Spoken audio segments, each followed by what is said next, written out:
без участия общественности, без участия наших интеллектуалов, представителей бизнеса, культуры, науки, фонд не будет работать. Наша задача донести сегодня цели и идеи фонда для широких масс.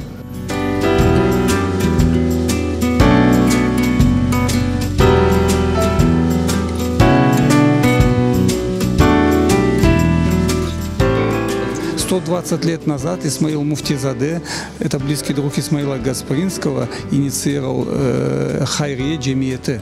Это тоже фонд поддержки науки и образования. И плотно работали. Мы решили в лице сегодняшнего фонда продолжить жизнь Исмаила Муфтизаде.